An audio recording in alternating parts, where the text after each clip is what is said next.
Welcome, Model FAs. David DeCelle here, CEO of Model FA and your host of the Model FA podcast. And I am very excited to not only bring our guest to you today, but hopefully crack the code for all of you in helping generate referrals after all the referrals that I know you've given to your CPA relationship and see if we can turn that into a reciprocal relationship. And we have Andree Mohr, who is the president of Integrated Partners here today to help you crack that code. And in conversations with her, her and her firm have done just that, and their advisors have experienced substantial growth by having well thought out, and intentional relationships that do a good job of setting the expectations with the CPA partners that they do have. And before, Andree, I officially welcome you. I always like to say thank you. And I'm saying thank you to Street Cred because we wouldn't be here today if Lindsay and the team over there didn't bring us together. So appreciate you guys as always. But Andree, welcome to the show. Well, thank you for having me. I appreciate it. Of course. Well, let's dive in. So I'm curious to know, with all the guests that I have on the podcast, a little bit about your backstory, how you got into the industry, maybe what some of the steps were from, graduating all the way to now. I'm sure it wasn't graduating school and starting at Integrated Partners. Rarely is that the case. So before we dive into some tactical COI and CPA advice, walk us through your background. Amazing. Well, thank you. I actually went to school at Northeastern University in Boston. Hmm. And the big thing about Northeastern is their co-op program. So quite honestly, I wasn't sure what I wanted to do with my life. But at that point, I actually thought I wanted to be in PR.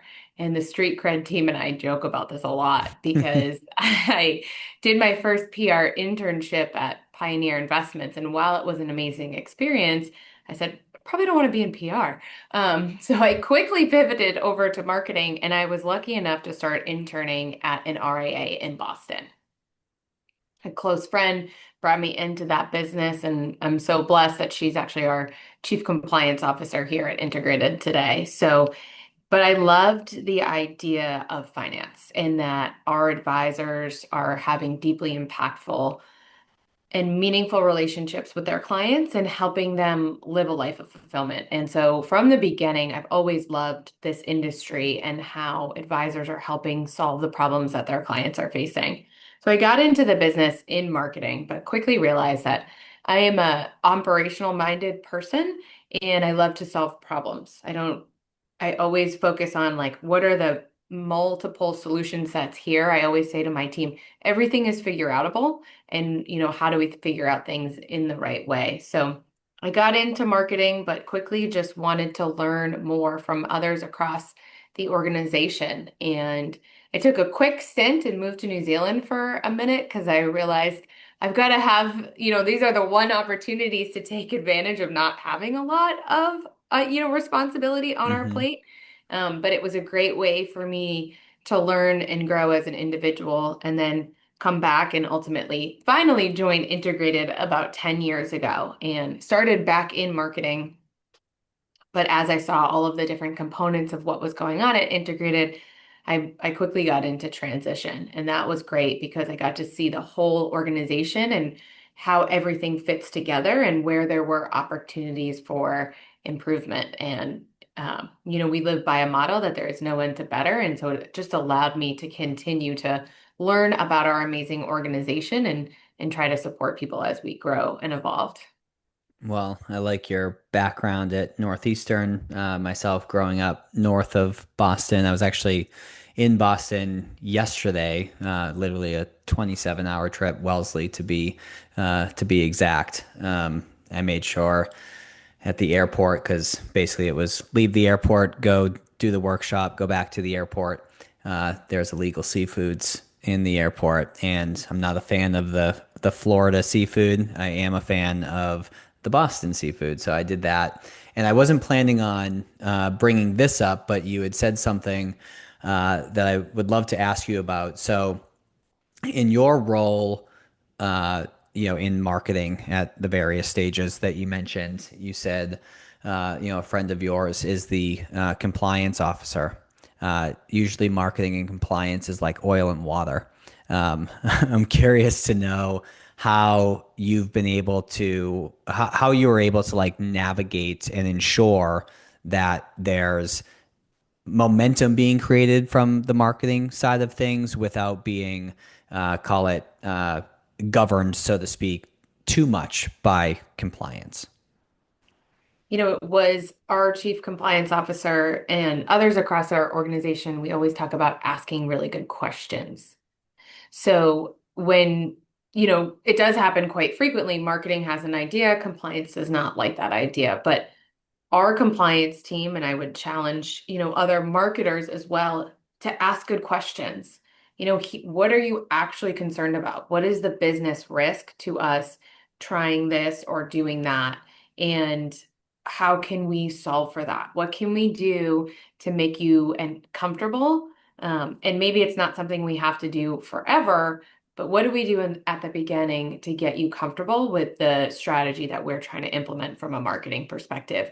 So it's really just about asking really good questions and being flexible to trying different things and really leaning on each other. Open, honest communication around concerns and helping each other work through that. But, our compliance team is amazing because they ask us good questions. We ask good questions back to them, and we're really thoughtful about the decisions that we make.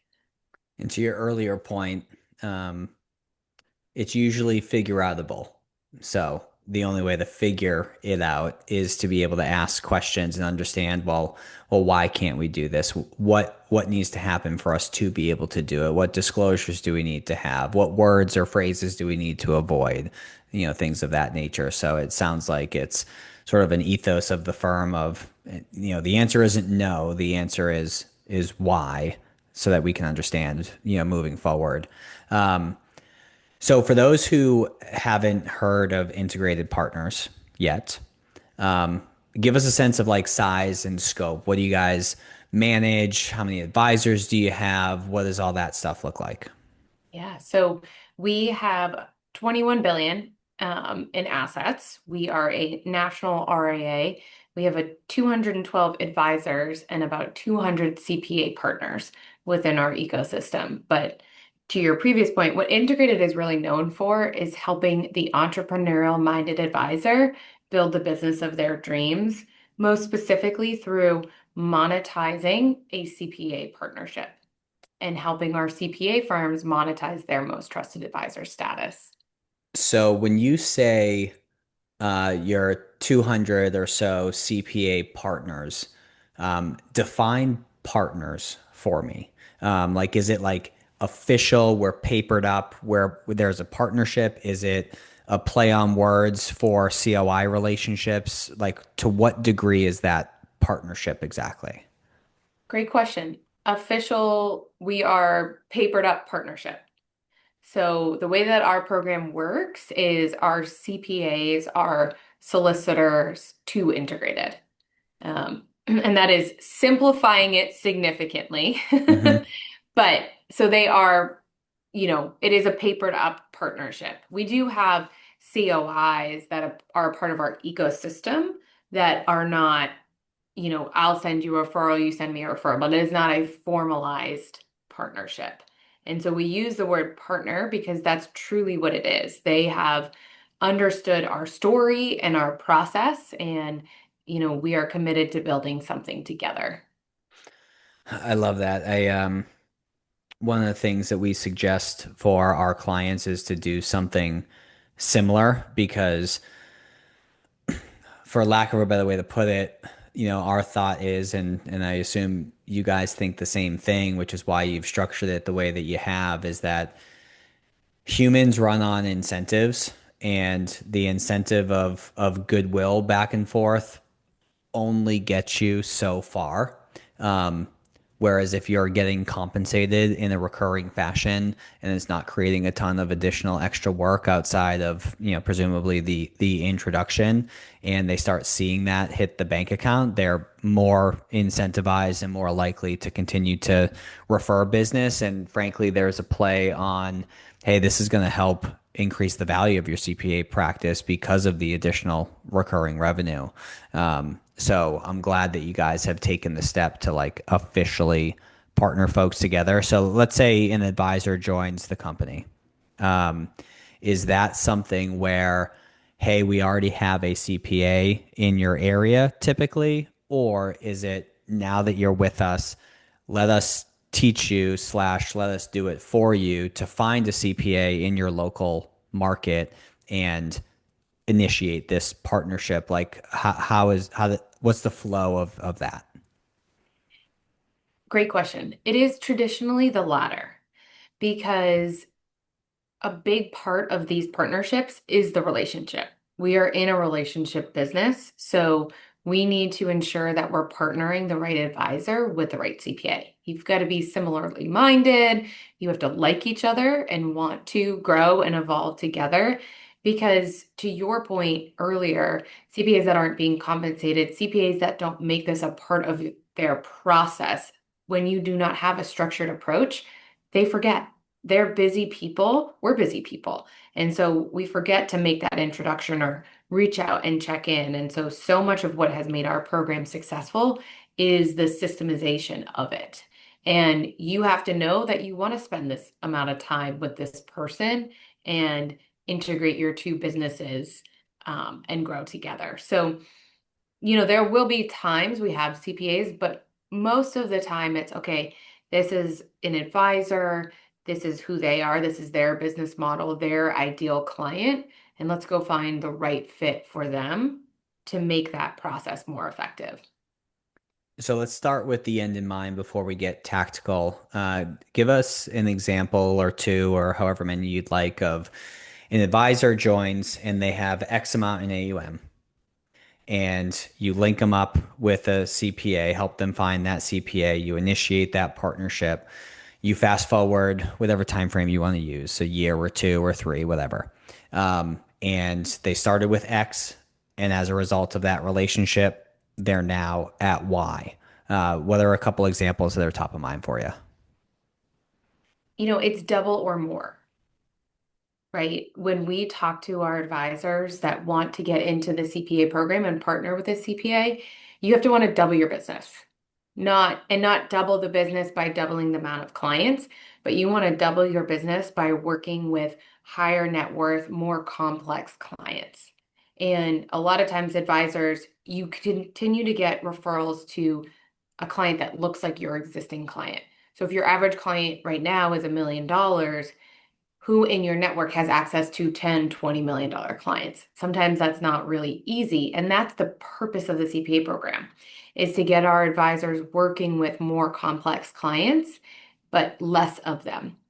So, our whole goal when we bring an advisor in is let's double your business, but not double the number of clients that you have, and then help you to continue to grow and evolve your business, by whether it's bringing in, junior advisors to take this because your average client will continue to grow during this partnership. So it depends on obviously where the advisor starts out, but the objective is to help them significantly grow their business in a more streamlined and effective manner and quicker, than what they had done to get them to where they are today. And for those of you listening that are hearing Andree talk about joining and doubling the business, just an example of, and I don't know your business inside and out yet, but I do have a client. His name's Trevor out of California. She's not exaggerating with this. Trevor was at 160 million in assets, and they actually merged with a CPA firm. So it was more than a solicitor agreement. Like they became one firm, and within 3 years, they got up to 500 million from 160. And a couple years, I've been working with them for a couple years, so I came in after that inflection point, but they just crossed over 800 million.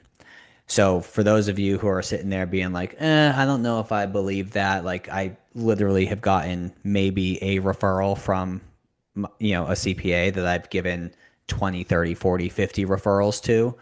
Just know that when you realign incentives and set expectations, it can be extremely, extremely lucrative. However, what you need to understand, and this is where I want to start unpacking this with you, Andre, is clients oftentimes don't refer because you don't ask them. They don't refer because when they say, "How are you doing?" you say, "Oh, things are great. They're busy," and they perceive that you don't have capacity. They don't know who you want to work with. And one of the reasons is because of their perceived risk, but that's low on the list. And this is based off of a DFA study of like 50,000 clients that they surveyed. But for a client to refer, or reasons why they don't refer, that risk of doing so, the reputational risk, like if you were to mess up, that's very low on the list.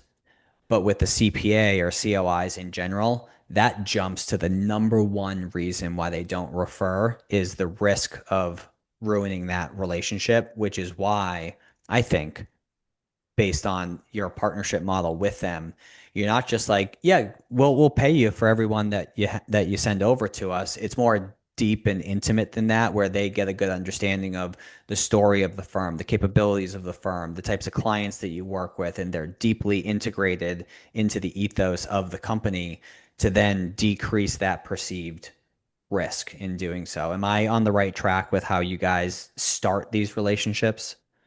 You absolutely nailed it. Because not only are we asking them to refer us to their clients, we're asking them to refer us to their most important clients. So, and to your point, we just brought in a new partner who referred $100 million client to one of our advisors as one of the, first few clients that was sent over to that advisor. But that's because of our process. That's because of how intentional we are in the language that we use when we connect with our CPAs. While it is such a similar minded industry, it is not the same industry as ours. So we talk to our CPA partners about revenue. We don't talk to them about AUM. We talk to them about client complexity. We don't say, what are their investable assets? Because traditionally, CPAs don't know that their clients have $5 million in investable assets, but they do know the complexity profile of that client. And therefore, we can drive towards the right types of clients for introduction to us and our advisors. But so much of that happens up front. We start our process with a deep discovery and understanding of the CPAs, the problems that that they have in their business, and how can we help solve them. And then we dive into our financial planning process. We don't lead with investments or products, but we talk about the problems their clients have and the solution sets or opportunities that we can create for them. And we do all of that before we get into the revenue side of it, the growth opportunity, and things like that, because we want them to know that their clients are going to be taken care of. And that's the most important thing for a CPA is the reputational risk of losing a client. But then also they get worried about what if the market drops and then my clients start calling me because of this? Like they don't want to add these additional concerns to their lives. So they need to trust that there's a process in place where the clients are going to feel taken care of and heard. And so we focus on that a lot at the beginning. And it's also imperative, and when we had our intro call, um, I alluded to the fact that this will be a good conversation as opposed to an interview because I'm very passionate about this topic as well. But even little things like if we think back to Psychology 101, Pavlov's dog theory, right? Where you're meeting with that prospect that a CPA referred, let's say it's their first one. Oftentimes, what advisors will do is they'll call or email the CPA afterwards and say, "Hey, thanks so much. Just met with so and so, and the meeting went well. Appreciate the introduction." And there's nothing wrong with that. But that comment from you to them doesn't have a ton of influence because they don't expect you to say it was bad. And frankly, they don't care how you felt the meeting was. They care how their client thought the meeting was. So, what we suggest folks do, and I'm sure you guys do something similar, and if not, then feel free to steal this, um, is towards the end of the meeting, just get the affirmative from the client. Hey, has this been a good use of time? And presumably they say, yes. And you say, that's great. I guess in particular, what was most helpful about the conversation today? And just get them to articulate it. And what you're doing is you're getting them to say the positive things that happen. They're unlikely to go against that by ultimately saying no to becoming a client if everything else goes well. So getting them to articulate that's very important. But then you say, when Stacy introduced us, your CPA, um, she took a risk. You're a very big and an important client to her. And if this did not go well, that could reflect poorly on Stacy. Um, if you don't mind, could you, after our meetings wrapped up, can you just reach out to Stacy and share with her what you just did with me? I'm sure she'd appreciate hearing that that risk was worth taking. So now that person goes back to the CPA. The CPA hears it directly from them. They've been worrying a little bit or a lot of bit on their end of, I wonder how that's going. Like, this is my relationship. And then they get that call from the prospect and they're like, oh, great. So now you switch that perceived risk that they had with a shot of dopamine and the reward. And then from there, the referrals are much, much more likely to happen moving forward. So having that prospect go and give positive reinforcement to the CPA is psychology 101. It's so simple, but it can make a massive difference, especially at the beginning of the relationship. So I'm kind of going off on the tangent, but I think you get what I'm trying to say to reinforce the action that CPA took. It's just thinking a little bit differently about how you're doing things. Now, I completely agree with you, and I think it's an absolutely genius. At the end of any client meeting, you should be asking them, what was most impactful to you during this meeting, so they end on a high note. So I love that you're telling people to do that because it's amazingly perfect. But then also asking them that question because you are right. Like to hear it from the advisor, it's great, but to hear it from the person that they referred you to is significantly better. So it's just thinking, adding a couple of different steps to your process, that you don't have when you talk to a different client to let that person know, like, I am thinking about you and the things that are concerning to you and ensuring that, we're solving for making you feel comfortable. What do you advise your advisors on as it relates to the management of the CPA relationship itself in terms of cadence of touch points? So whether you have an official partnership with a COI, in this case a CPA, or not, um, recognizing that COIs refer to you for typically three reasons. One, they know you're credible, you're designated, you're licensed. They trust that you're competent, right? Is one. Number two, you're likable, right? If there's two advisors, they're equally competent, but they're really good friends with this one over here, like who do you think's getting the referrals? But then also in the moment where there's an opportunity for an introduction, regardless of the likability, they're more likely to refer that person to the advisor that's relevant in that moment. So my question is around relevance. How are you coaching your advisors to stay in front of CPAs without always taking their time because obviously they're busy? But how are you making sure that they don't get forgotten about in the eyes of the CPA? Great question. And relevance to your point is probably the most important. And Mm-hmm. so we traditionally have at least a monthly meeting, but traditionally two meetings per month with our advisor and their CPA partner. Sometimes they even see each other once a week, depending on the level of maturity of that partnership. And now we do always coach. You have to add value. You have to bring something to these meetings that the CPA walks away from saying that's great. So we, provide ideas and advice and things like that. And we actually have like a full calendar of topics for our advisors to talk to their CPAs about because a lot of times advisors will say, "Hey, I'm great at this," or we've got this really exciting new idea here. Um, but you're not getting the CPA to think about specific people. And so we always coach our advisors and give to them, here's this very specific topic. So the CPA can think of 3 to 5 people to introduce you to. And then, hey, here's also an email introduction.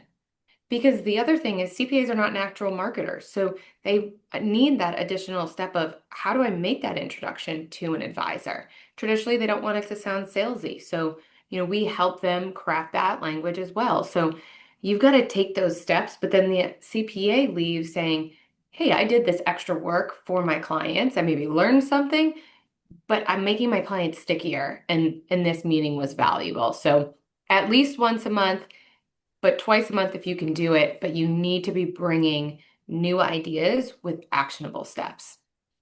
And I think too, some folks may be listening to this and say, well, that's a lot of time with the CPA. But if the relationship is one that's generating consistent introductions, like one would argue that that's the highest and best use of your time is to spend time with that CPA. Going back to something that you mentioned a while ago in the episode is not speaking in our lingo of like the clients that I work best with typically have insert whatever 2 million bucks, 5 million bucks of investable assets. Because think about a CPA and how, especially during tax season, how many people they're meeting with, tax returns that they're doing. Like if you ask them something specific about a specific person, like they don't know. Everything's all jumbled together because they're so busy. Um, but rather making sure that you're sharing like you said, the problems that their clients may be facing and the solutions that you can provide. Said differently is what is that inflection point where it would warrant an introduction over to us? Like what is that triggering event? So Hmm. with that said, my question to you is what are some of the triggering events, so to speak, that a CPA's client may experience that the advisor communicates to the CPA, hey, that right there warrants an introduction. What are some of those?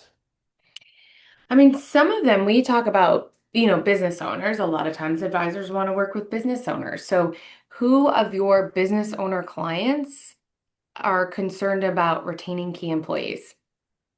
Because traditionally they're talking to their CPA about their retirement plans while they're trying to retain key employees. Like that's a moment that matters that makes an emotional connection with the client. And imagine if your CPA came back to you and said, hey, as we were talking about these retirement plans, I understood that you're worried about retaining key employees. I'd like to introduce you to our wealth management partner who has some interesting solutions for you. Like that client's going to say, yes, let me meet with that person because you're pulling on a specific personal note that they can remember. So, money in motion is always a triggering event, right? So that's a great one. Who's had a big life event, that's a great one. But if you can help the CPA to think about conversations that they're having that they can refer back to that have wealth management implementations, that's where you're going to win. Um, so retirement planning with business owners is actually a really great one that can be a low-hanging fruit type of situation. How do you balance um so with the CPA and not every CPA is like this, so I'm generalizing, but a lot of CPAs do tax preparation, right? They're looking in the rears. A lot of advisors will do tax planning where they're looking forward. How do you ensure that it doesn't come off to the CPA as potentially stepping on their toes or making them look bad by doing tax planning when you juxtapose it against their tax preparation? So that goes back to my first point about discovery and understanding the CPA, their process, and what do they want for themselves in their business. Because most CPAs we talk to don't want to just be tax preparers, but they don't have the time or the expertise or whatever the case may be to do both. And as advisors know, the conversations about planning and looking ahead are more exciting than the conversations about, hey, this thing happened and now we can't do anything about it. So getting them excited about the types of conversations that they're able to now have with clients is how we focus on that. If you're solving these problems for people, that's exciting. Like now you are becoming the hero of their lives. And that's what we try to provide to our CPA partners. Um, so that's how we kind of start that conversation. But we do also talk about, hey, look around and in the industry, like their industry is evolving just as our industry is evolving, and clients expect more from their CPA partners. And so we're helping to fill that one-stop shop solution. And we're also bringing coordination to a client's financial life. Like even CPAs who are planning focused and advice driven, a lot of times, as we know as advisors, we make a recommendation to our client and they need to go talk to another professional to implement that recommendation. And how many times do you ask the same question? Hey, did you get that estate plan done? Hey, did you go do this? Hey, did you talk to your CPA about this Roth conversion strategy? And it never gets done. Well, CPAs feel the same way about tax planning and wealth management implementation. So when you are coordinated, together you say, hey, you should implement this for this, and then we can go get it done. So that like synergistic and coordinated relationship drives so much value that they love it. And you're also, taking work off of their plate. Who doesn't love that? So on that note of like ensuring things get done, another common pain point for advisors that I come across is, my CPA isn't referring that much, but when they do, they give my name out. Um, and we have a whole process on how to address that. But the idea is interesting because if someone like a CPA, generally speaking, hasn't really needed to do marketing or business development because they're fortunate in that they have something called tax season in which you're legally obligated to do your taxes. We haven't lobbied hard enough to have a financial planning season where you're legally obligated to do a financial plan. So if they give you, or if they give their client your information, we all know that some of them will reach out, but most of them won't because they leave that interaction. Life smacks them in the face, and it just moves down on their list of priorities. So, how important is it in I would assume, the beginning stages of the relationship to set the expectations and get the CPAs bought in that, hey, giving our name out isn't going to fly. We need an actual introduction, obviously in a softer tone than that. But how do you finagle that piece of the expectations? Honestly, not in a softer tone than that because you Oh, are word. correct, right? You've got to manage expectations. Here's what we are going to do for you, and here is what we expect from you in return. Now, we're going to deliver all of the language to you and help craft that language so it sounds like you and we are a guest in your home, so we'll fit it into your process. However, those work, right? It is not every CPA gets the same exact content. We help work with our advisors and our CPA partners to craft content that feels most appropriate for them. But we put that work in upfront and we tell our CPA partners upfront, like, we're going to do this, but we expect from you that you're either going to make a personal handoff introduction in a meeting or you're going to take the time to make a phone call or send this email with the right language that makes a connection for the client that you wouldn't do just saying, hey, I'd like to introduce you to Andree. It has to be, hey, based on our conversation, you're concerned about retirement planning. And Andree is our partner who has helped a lot of our clients feel really safe in retirement. Let me introduce you to Andree. obviously not that, but that's what I mean. You've got to personalize it and give your credibility as the CPA to the advisor in that introduction. Because then people see that email and they're like, oh, my CPA told me to do something. And David, when a CPA tells a client to do something, they most of the time they're going to do it, Hmm. which is, to your point, different from our industry where we make a recommendation and sometimes they do and sometimes they don't.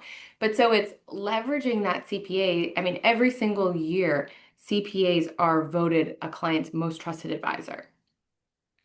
So you're just, ensuring you've earned that trust with the CPA first, but then helping them leverage their expertise and the relationships that they have built to monetize their business. I love it. Before I pivot and start to wrap up here and talk about a book that's had an impact on you, um, what am I not asking that you guys do to help with these relationships? I feel like I've tried to cover a lot, but as I mentioned when we hopped on, this is my sixth podcast of the day, so I may have missed something. Um, am I missing anything that you guys are doing? You made a really good point at the beginning about time. And these partnerships do take time and putting in the time, energy, and effort to make them successful. So I always talk to advisors about partnering with CPAs, like take the time to get to know them. Don't show up and just start talking about yourself. But when you take the time to get to know them and then craft your story and your approach to integrate with, hence our name, integrated partners, to integrate with your partner, like you're setting yourselves up for future success.